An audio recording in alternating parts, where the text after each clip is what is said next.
I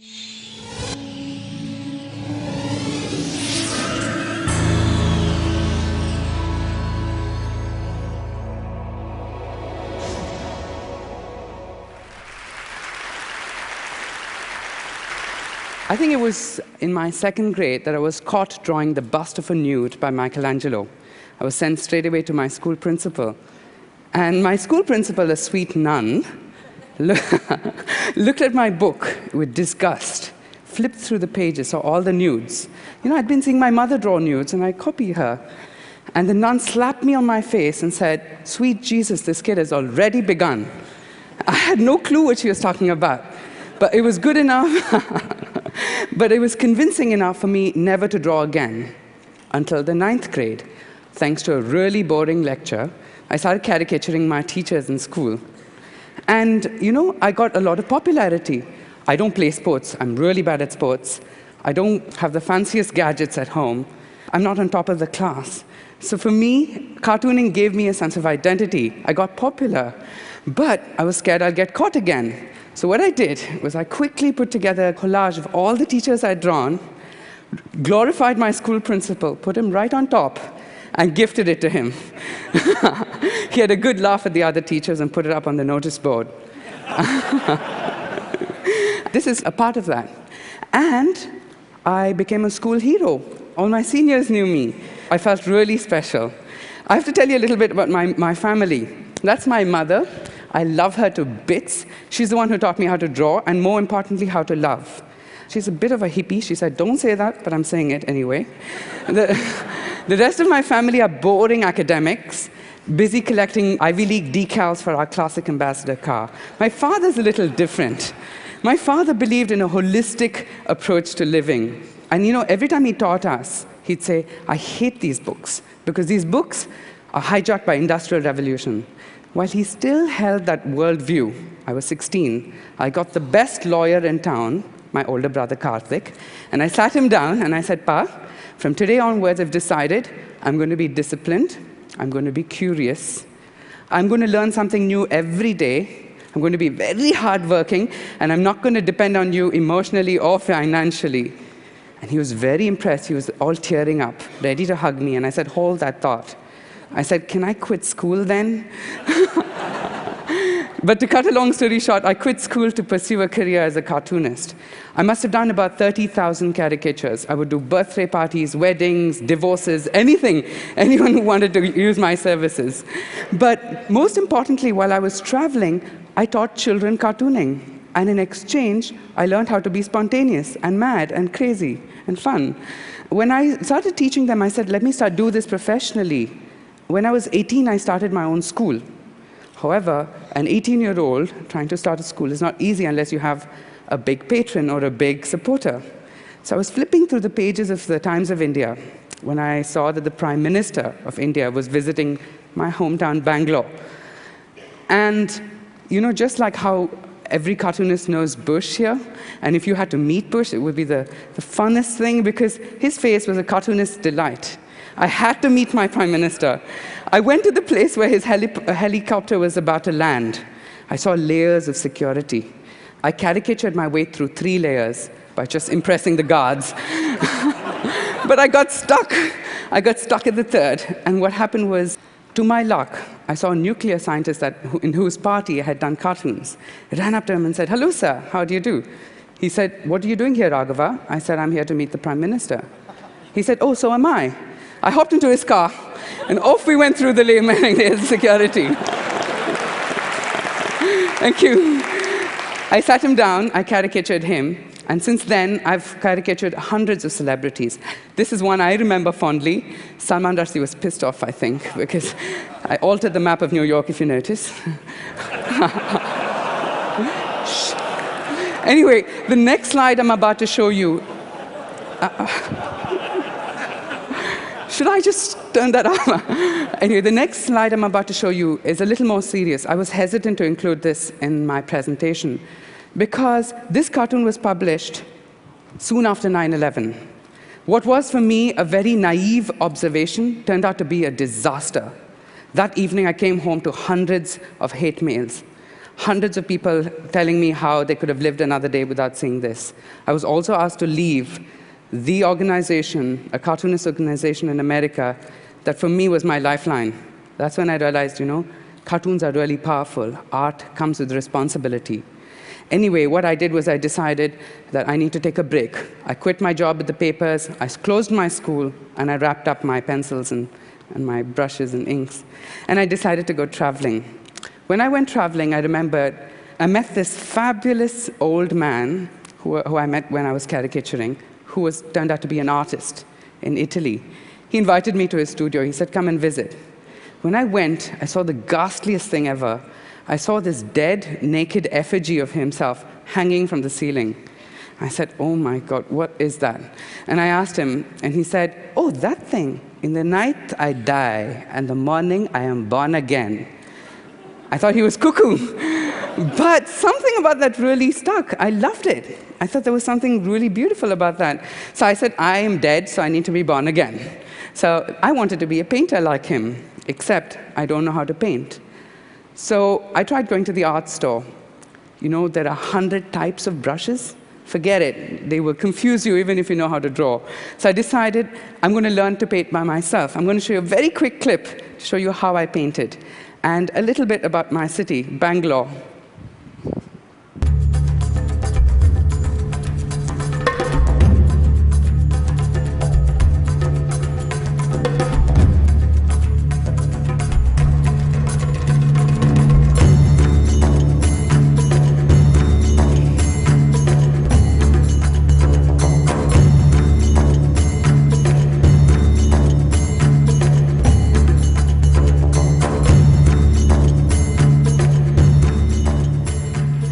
They had to be larger than life. Everything had to be larger. The next painting was even bigger, and even bigger. And for me, I had to dance while I painted. It was so exciting. Except, I even started painting dancers. Here, for example, is a flamenco dancer. Except there was one problem. I didn't know the dance form, so I started following them.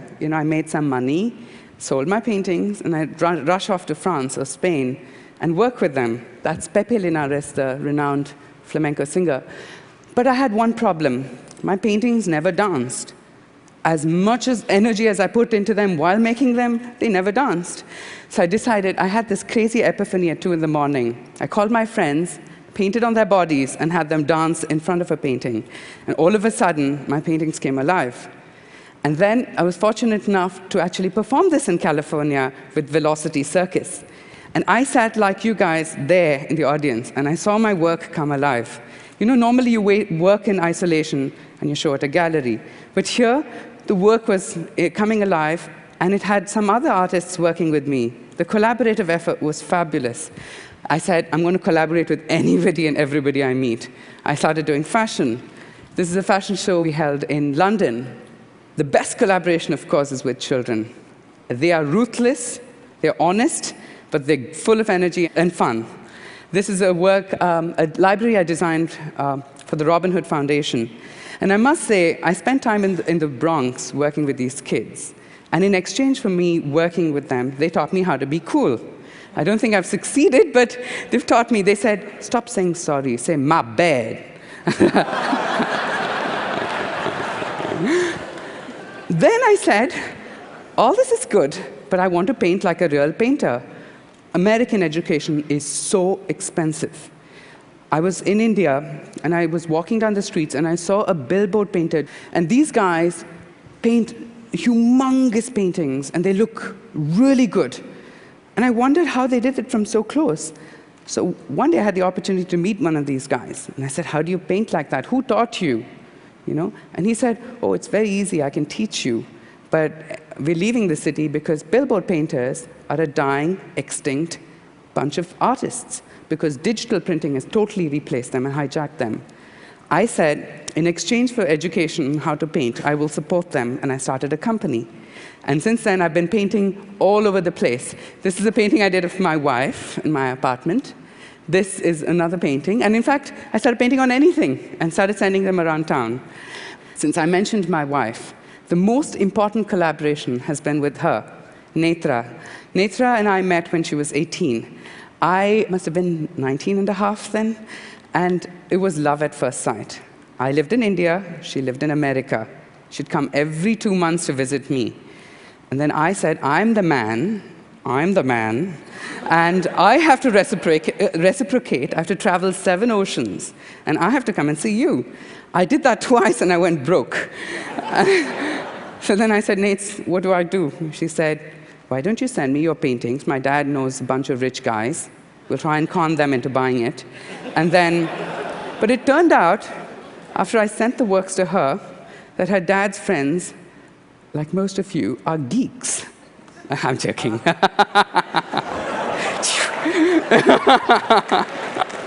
No, they were really big geeks, and they didn't know much about art. So Netha was stuck with 30 paintings of mine. So what we did was we rented a little van, and we drove all over the East Coast trying to sell it. She contacted anyone and everyone who was willing to buy my work. She made enough money, she sold out the whole collection, and made enough money to move me for 4 years with lawyers, a company, everything, and she became my manager. That's us in New York. Notice one thing. We're equal here. Something happened along the line.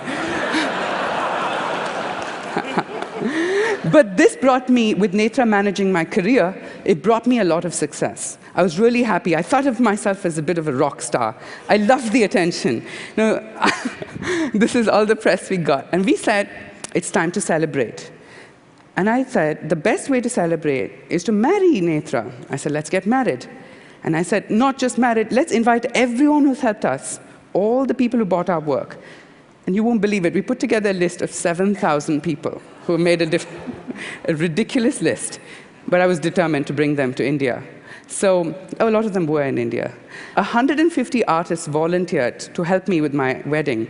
We had fashion designers, installation artists, models.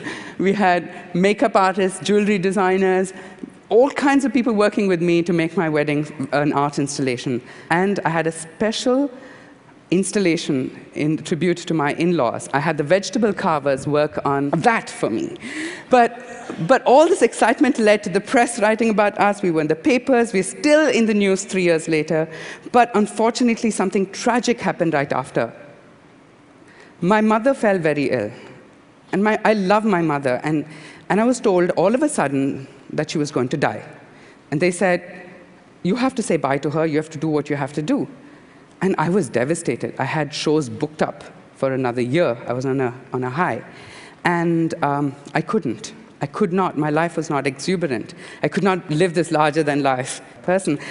I started exploring the darker abscesses of the human mind. Of course, my work turned ugly. But another thing happened. I lost all my audiences. The Bollywood stars who I would party with and buy my work disappeared. The collectors, the friends, the press, everyone said, nice, but thank you. No thank you is more like it. But I wanted people to actually feel my work from their gut, because I was painting it from my gut. If they wanted beauty, I said, this is the beauty I'm willing to give you. It's politicized. Of course, none of them liked it. My works also turned autobiographical. At this point, something else happened. A very, very dear friend of mine came out of the closet. And in India at that time, it was illegal to be gay. And it's disgusting to see how people respond to a gay person. I was very upset. I remember the time when my mother used to dress me up as a little girl. That's me there. Because she wanted a girl and she has only boys. And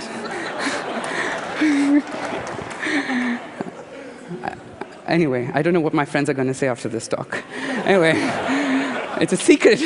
Anyway, so after this, my works turned a little violent. I talked about this masculinity that one need not perform.